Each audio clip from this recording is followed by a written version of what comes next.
मतमोजणी आणि तत्पूर्वीचे EVM storage म्हणजे आपण स्ट्रॉंग रूम म्हणतो. तर स्ट्रॉंग रूम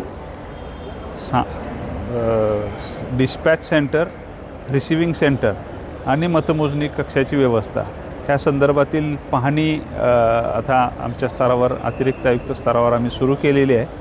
आणि त्याच्यामध्ये जी सोयीसुविधा लागणार किंवा अन्य जे काही आपल्याला मतमोजणीसाठी मतमोजणी प्रतिनिधींची एंट्री एक्झिट त्यांच्यासाठीची व्यवस्था, उमेदवारांची आज आपल्याला माघारचे अंतिम मुदत संपल्यानंतर संख्या निश्चित होईल, तर ते विचारात घेऊन आम्हाला मग टेबलची संख्या किती ठेवावी लागेल काउंटिंगसाठी, ह्या सगळ्याचा आढावा घेण्यासाठी प्रत्यक्ष व्हिजिट करण्यासाठी आम्ही मुख्य निवडणूक आयुक्त कार्यालय पुणे महानगरपालिकेचे सर्व संबंधित अधिकारी भेट द्यायला सुरू केलेली आहे.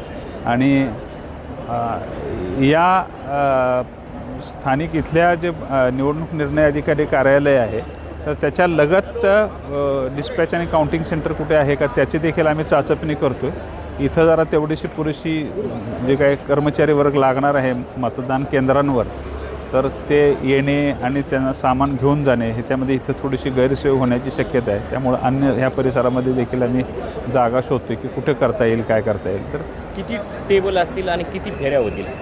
आता ते टेबलची संख्या ही जी आपल्या आज उमेदवार संख्या कमी किती होती आहे म्हणजे फायनल मतपत्रिकेवर उमेदवारांची संख्या किती राहील हे विचारात घेऊन मग मतमोजणी प्रतिनिधी प्रति उमेदवार प्रत्येक टेबलला किती येतील त्याचा अंदाज घेऊन 14 टेबल राहणार का 21 टेबल ठेवता येतील का अजून कमी जास्त त्याच्यामध्ये करता येईल हे त्याच्यानंतर ठरेल.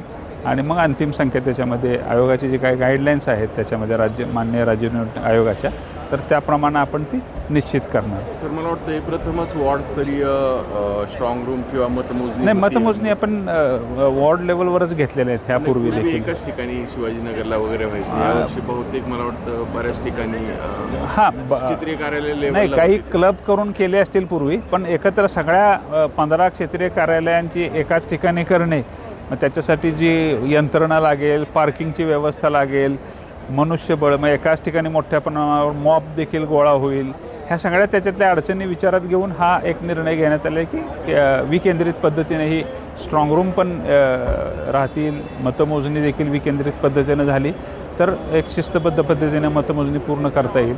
हा एक त्याच्यामध्ये विचार घेऊन क्षेत्रीय कार्यालय नवीन आहे, इथली जी व्यवस्था आहे ते तुम्ही बघितली, त्याबद्दल काय सांगा? हे नवीन क्षेत्रीय कार्यालय असल्यामुळं इथं व्यवस्था चांगली आहे आणि पुरेसा प्रकाश म्हणा किंवा इतर जी काही व्यवस्था सोयीसुविधा आहेत त्या देखील अतिशय चांगल्या आहेत.